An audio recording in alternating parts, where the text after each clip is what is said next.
Quel est le point commun entre un port USB, le code HTML d'un site web et un fichier PDF? Ce sont chacun des formats bien identifiés et répondant à des caractéristiques précises, matérielles ou logicielles, qui en font un standard. Les standards se définissent comme des ensembles de recommandations ou de préférences préconisées par un groupe d'utilisateurs caractéristiques et avisés. Ils permettent d'assurer la pérennité et l'évolutivité des contenus et des choix techniques et favorisent l'interopérabilité des plateformes et matériels dans l'économie numérique. Cette économie est un monde de complémentarité, d'échange d'informations entre différents logiciels ou matériels qui doivent travailler de concours.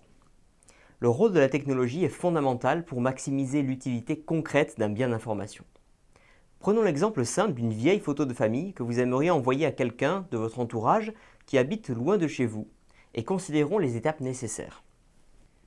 Il nous faut d'abord numériser l'information, autrement dit, scanner la photo papier, ce qui implique que votre scanner doit communiquer avec votre ordinateur via un type de câble ou de connexion sans fil. Le logiciel qui pilote le scanner peut rendre l'image numérisée en différents formats, .jpeg, .tif, .pdf, .bmp, PNG, etc. Ce logiciel de scanner fonctionne lui-même dans un système d'exploitation, car c'est lui qui commande les composants physiques de l'ordinateur, comme le disque dur, la carte graphique ou la mémoire vive.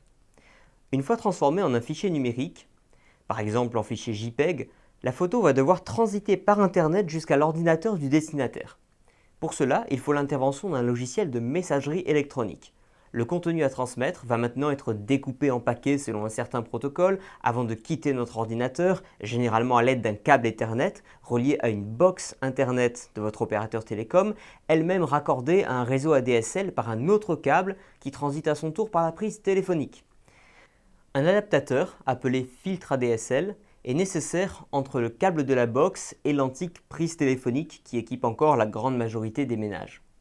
Une fois entrés dans une première boucle de réseau local, les différents paquets précédemment découpés vont emprunter d'autres réseaux locaux, puis nationaux, appartenant à différents opérateurs télécoms, jusqu'à ce que l'ensemble des paquets atteigne enfin le domicile du destinataire, sa box internet, son ordinateur, le logiciel grâce auquel il va ouvrir la photo, en passant là encore par de nombreuses interconnexions. Dans cet exemple pourtant déjà simplifié, nous voyons donc une opération qui peut apparaître comme très basique et souvent quotidienne, envoyer une photo, nécessite de nombreuses interconnexions matérielles ou logicielles. Pour chaque interconnexion, il faut trouver un moyen de faire communiquer les différents maillons de la chaîne à travers des connecteurs physiques, prises, câbles, ondes, ou bien des interfaces logicielles, c'est-à-dire du code informatique. Pour ce faire, on a recours à des standards qui ne sont qu'une forme de convention technique destinée à faciliter la communication, tout comme chaque langue parlée dans le monde est un ensemble de conventions pour faciliter la coopération humaine. Avant d'étudier dans la vidéo suivante pourquoi, comment et par qui sont décidés les standards, définissons les deux grandes formes de compatibilité.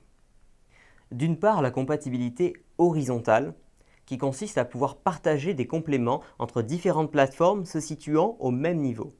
Si l'on se situe au niveau du système d'exploitation, on remarquera qu'un logiciel créé pour macOS n'est simplement pas utilisable directement sur Microsoft Windows. Tout comme au niveau d'une console de jeux vidéo, il est impossible de faire tourner un jeu de PlayStation 4 sur une Xbox One. Idem pour une application mobile iOS qui n'est pas lisible directement par Android et inversement, faisant de ces OS des plateformes fermées horizontalement.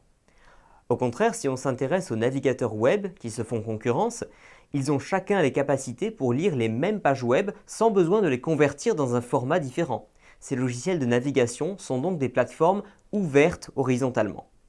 D'autre part, la compatibilité verticale est la situation dans laquelle des firmes extérieures à celles contrôlant une plateforme donnée ont la possibilité de fournir des biens complémentaires à cette plateforme.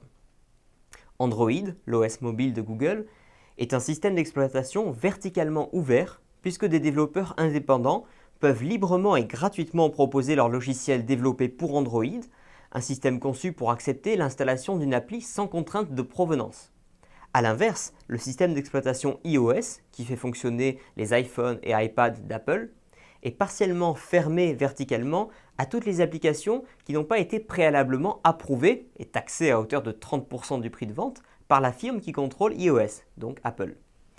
Le système interdit donc l'installation d'applications mobiles qui ne proviendraient pas de son magasin officiel d'applications qu'on appelle App Store et qui est entièrement sous la coupe d'Apple.